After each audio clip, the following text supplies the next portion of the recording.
Are you thinking about buying a home, but now with the in-your-face truth that fire is real and a serious concern for homeowners and those that live in Southern California? What can you do to be more educated and better prepared to protect your future property and your family? With the devastation that has taken place in the Pacific Palisades, Malibu, and other parts of Los Angeles, I thought it would be appropriate to provide some education on what information is available to you during the home purchase process with regards to our #1 natural disaster in Southern California. I moved to San Diego in 2005, and when I moved here, I thought that the #1 natural disaster was earthquakes. But since 2005, I could say I maybe kind of felt 1 or 2 earthquakes since I've been here, and I haven't seen any actual damage be caused by an earthquake in the San Diego area since I've lived here. But after having to evacuate my wife and 2 young kids from the horrible Witch Creek fire in 2007, I quickly became to recognize that fire is the #1 natural disaster that we experience in San Diego and in Southern California.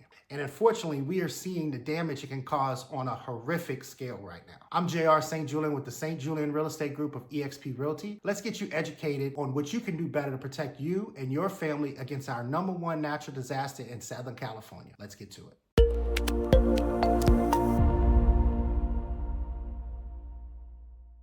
CAL FIRE has created charts of the entire state that map out the fire hazard severity for all of the state responsible areas. And the areas that fall within the local responsible areas are mapped and ranked by the applicable local fire jurisdictions. The rankings of importance and what we want to pay special attention to are high and very high rankings provided by CAL FIRE and the very high ranking provided by the local areas. Now you can find copies of these individual maps online, and you can do the research yourself to figure out if a property you are looking to purchase is in one of those areas. But when you're going through any residential real estate transaction in California, you don't have to do this research. It will all be provided to you via one of the required disclosures, the Natural Hazard Disclosure, or NHD. This is a document that is typically ordered by the seller, costs less than $100, and it consolidates a metric ton of information about everything natural hazard related around a specific property address. Everything from whether the property is in a high or very high fire hazard severity zone, a special flood hazard area,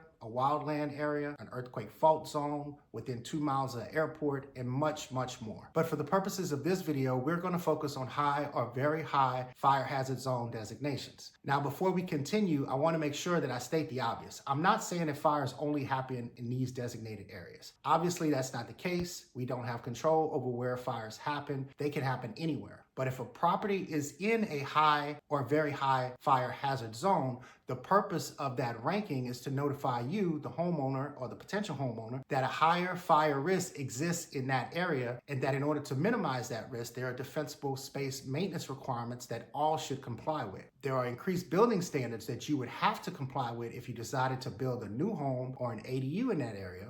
And there are other things that you can do to fire harden your property. CAL FIRE has a great defensible space checklist that you can easily follow and execute to create a 100-foot perimeter around your home that will minimize the likelihood that a nearby brush fire will cause your home to catch on fire. I've included the link to that checklist in the description below. Additionally, you can get a defensible space inspection from the local fire district where they will provide specific recommendations on what should be done to minimize your home's fire risk. Each locality has a different point of contact for these, so I don't have a link to provide, but if you need help finding out who to contact for this, just let me know and I'll be happy to help. Now, the other downside of owning a home in a high fire zone designation is that it may be a bit harder to find traditional insurance coverage on the property, or it may make your insurance coverage more expensive. Now, if traditional insurance is not an option, the state of California offers fire insurance via the California FAIR plan. So insurance should always be possible. Again, just the costs may be higher. But when the lender is calculating your estimated monthly payment when you get pre-approved, there's often an estimate for insurance that's being used to calculate your estimate monthly payment that's going to be going toward paying your annual insurance bill. So if this cost is much higher than what the lender originally estimated, this is definitely something you want to know early on in the process. So hopefully now you can see how all this stuff is important to understand and important information to gather early in the escrow process of a home purchase so that you are properly informed before you commit to closing on that potential home purchase. Now here's the challenge. If you look at these maps again, a significant portion of the areas in San Diego County are in